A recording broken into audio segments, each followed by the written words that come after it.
All right, team. Welcome back to another solo episode today. I got some pretty good, pretty good statistics and feedback on the last one of me just chatting shit and being real, I guess. So we'll continue this theme on, sprinkling a little bit of solo episodes here and there. Just hopefully help you guys out a little bit, and it helps me out at least just voicing these things over and trying to get it out of my mind too. So thank you for that. Hope we're all doing fantastic. Hope we're all doing well. Hope we're all doing splendid. We are getting by, whether it is just scraping by or whether it is absolutely dominating at the moment. Congratulations, you did get out of bed, and if you are listening to me in bed, that's pretty cool too. So, hope we're all doing okay. Um, Something I want to touch on today is the concept of being an outsider. All right, so the concept of feeling like you don't fit in, feeling like you're an outcast, misunderstood, an outsider, etc., etc. And something that something that I've struggled with for as long as I can remember. I can't remember ever feeling like I fit in. Um, Even in sports teams that I've had the pleasure of being amongst.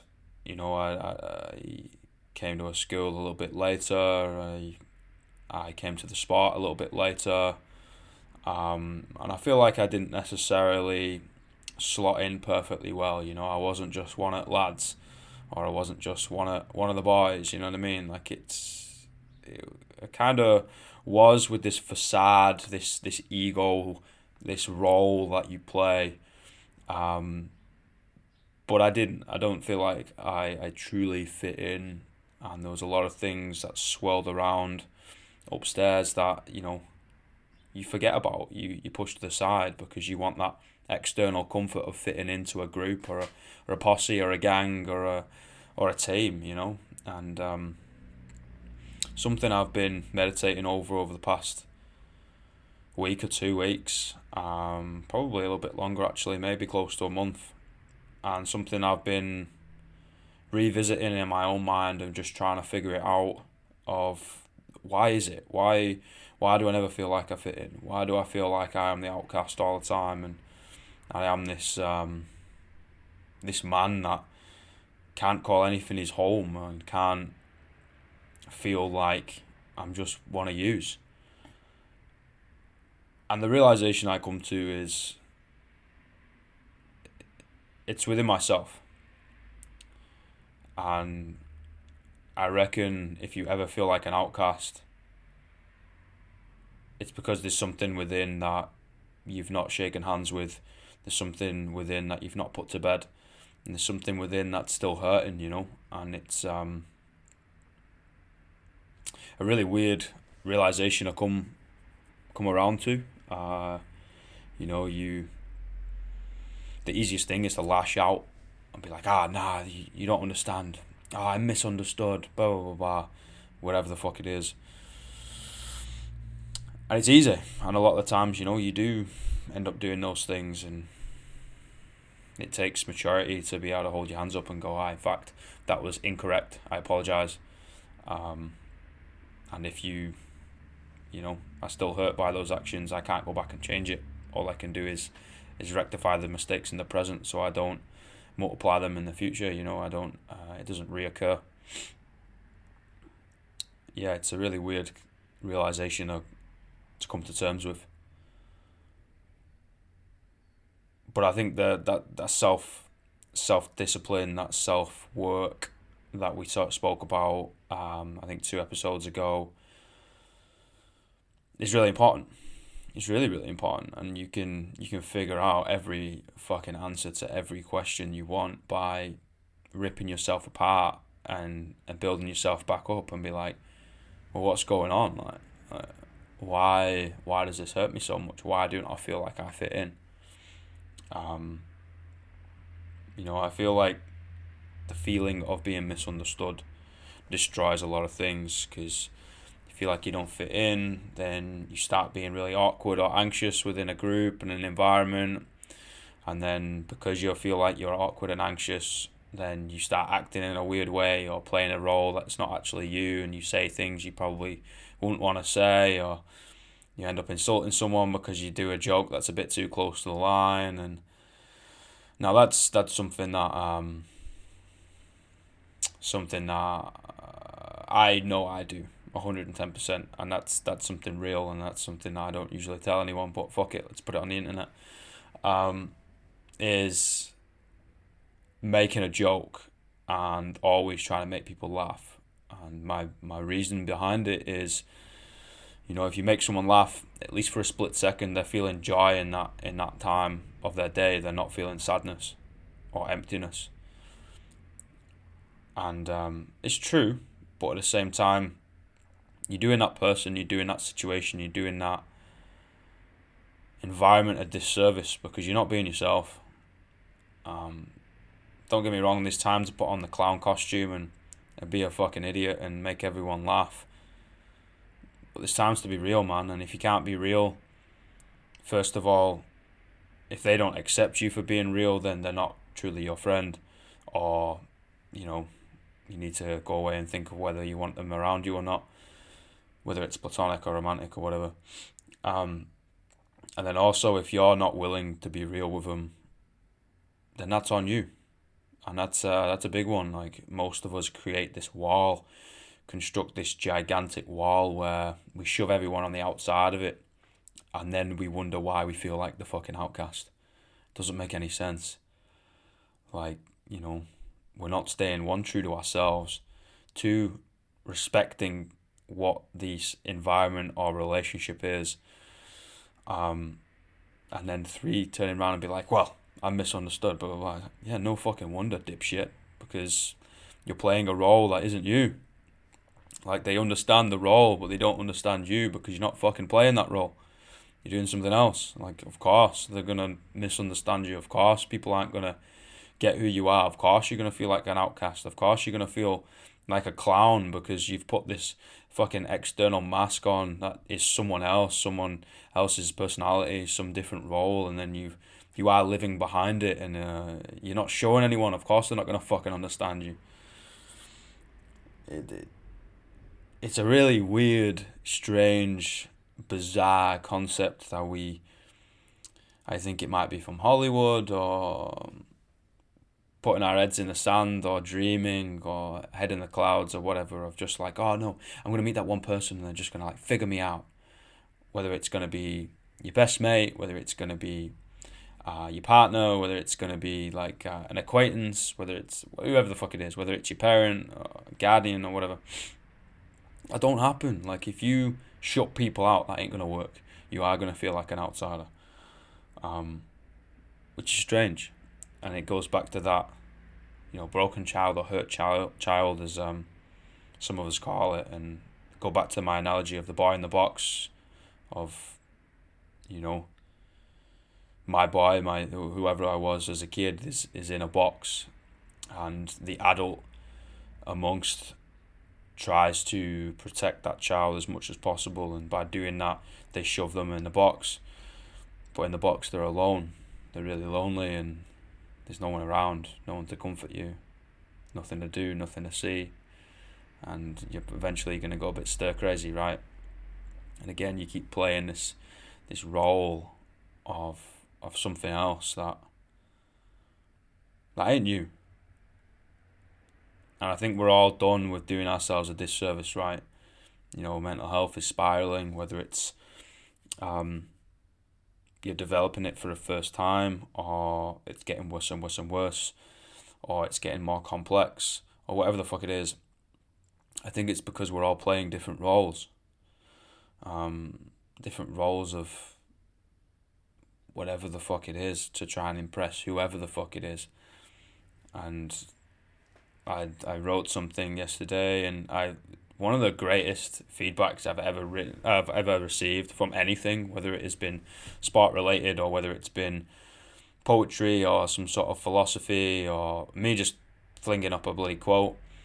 Like, I wrote, like, do whatever the fuck you want to do and be whoever the fuck you want to be. right? In my very poetic way of saying it, in a, not beating around the bush, just slapping it in your throat and there you go type stuff. And I've never had such a greater response on anything I have ever produced than that. And everyone's just like, oh my god, I really need to like hear this today, or I feel that, blah blah blah, this is amazing, blah blah. I'm like, nah, it's just being real. And I think people just need to show a little bit more reality of like, hey, this is me. I'm flawed because I'm a human fucking being. My mind is easily distracted on things because I'm a fucking male. I have X, Y, and Z flaws, but I'm fucking working at it, and I'm human, and I'm keep going, rather than, oh no, it's fine, I'm perfect, don't worry about it, blah blah blah. How can we be perfect if down to our DNA we age, we decay, and we die? How the fuck can we be perfect? Because what we are made of in this physical stature that we end up walking around with every day, what we're made of has flaws, is imperfect, it's organic, it dies. Soul, spirituality, whether you believe in that or not, I personally do. If you don't, then that's cool too. And again, like we learn through things. If a soul was this perfect being, then we would never make a mistake. We would always choose the correct answer. We would never have any flaws, and that's not correct. There's something that we still need to learn. There's something that we still need to do. So stop fucking comparing yourself to something perfect.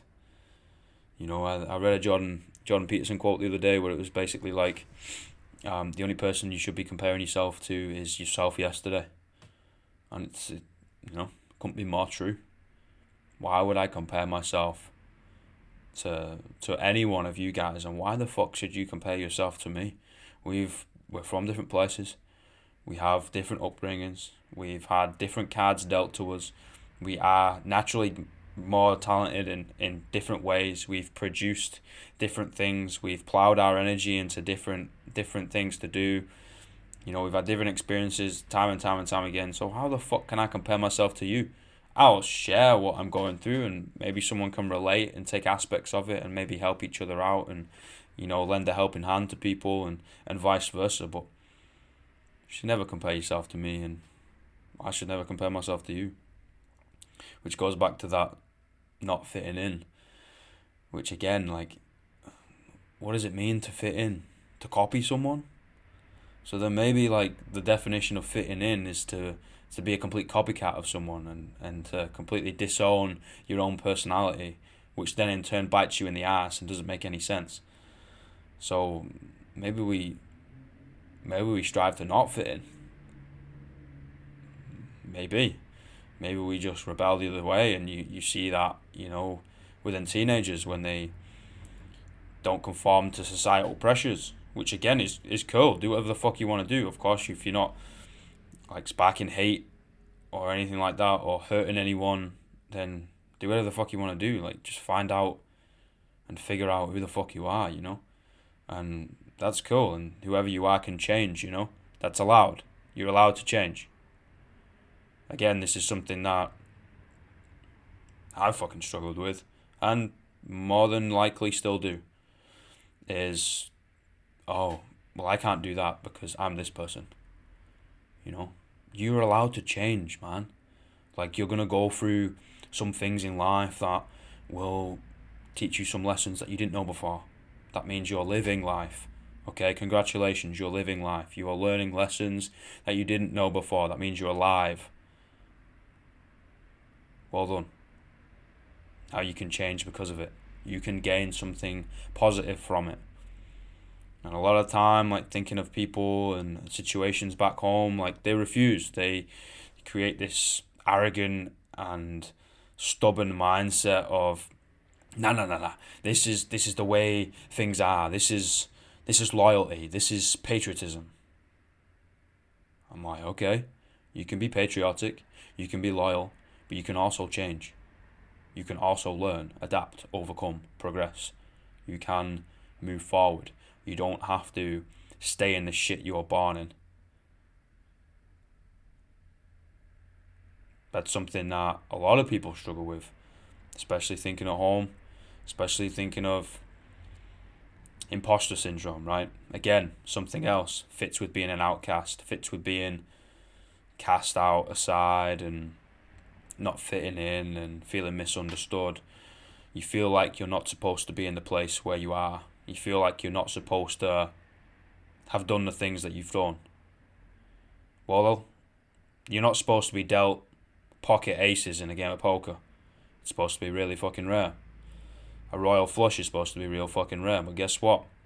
Luck could come your way, and for no means you could get a royal flush. You're not supposed to get it.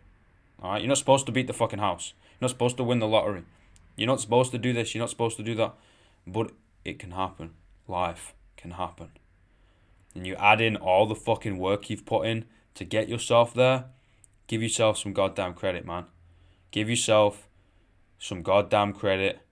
You have worked so fucking hard to be in the position you are now. Respect your goddamn journey. Respect your story. We respect these figures of history.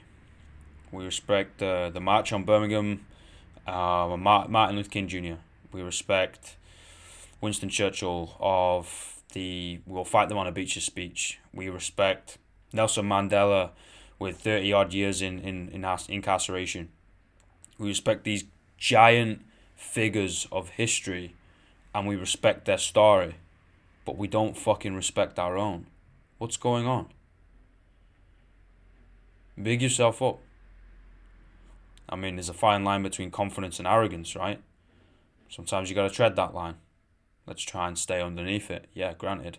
But big yourself up, man. You are in the position you are in now because of the work you have put in.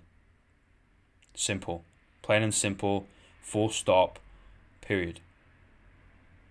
Never mind this imposter syndrome bullshit. It's time to move on.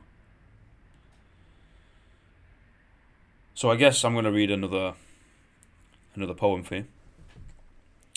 Goes back to struggles of a young male. Okay.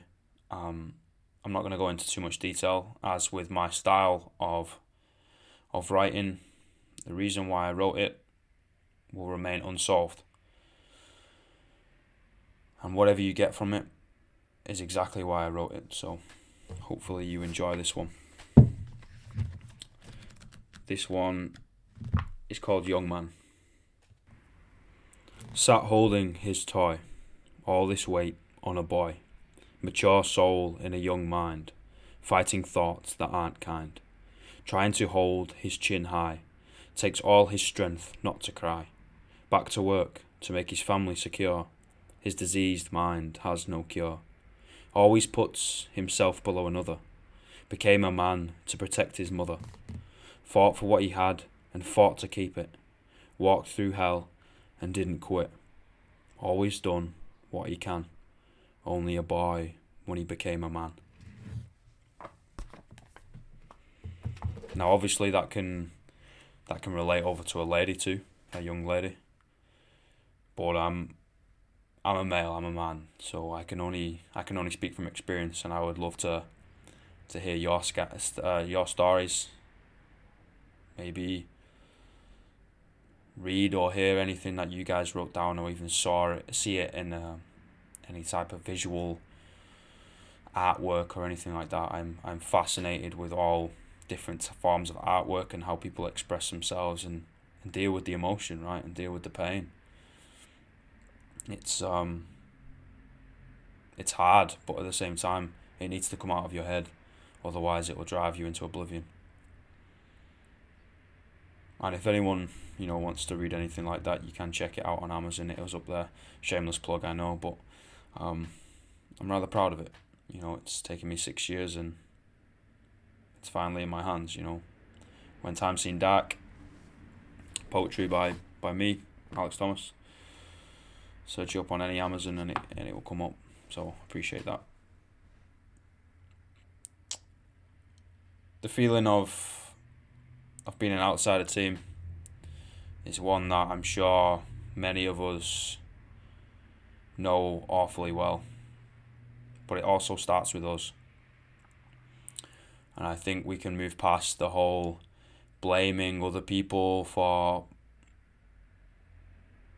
our faults, our pain, our weaknesses, things that have tripped us up along the way.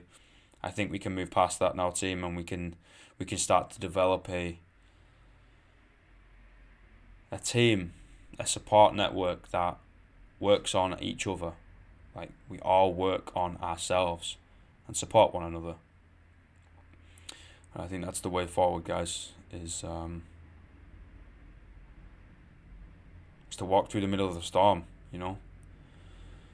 Like, if you've been keeping a close eye on the whole Instagram, you'll realise that, me and Craig, that has come on here a few times and will do in the future as well, near future.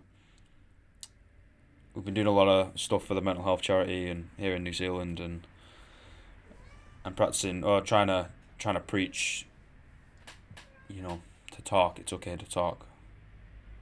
And I guess this is my way of saying, you know what, team, I'll meet you halfway. I think it's time I start shaking a few demons' hand and punching them in the fucking face and saying, "Nah, you ain't gonna be in my life no more." And start bringing down those walls. So, team, thank you very much for listening. If you've gained anything from it, I'd love to hear it. We can have a chat any time of the day. I'm always up for it. I'm always here for you guys. And I really, really fucking appreciate everything that you've done for me, even if you've just listened. Even if you just got this far on one episode, you're a fucking legend. Be looking out for some really, really cool guests on a podcast very, very soon. I'm buzzing to have a conversation with people. As you know, I like talking and conversing over things and trying to learn. I've only got a very small, blonde brain, and it helps me just talking things over. So, team, have an absolute banger of a day.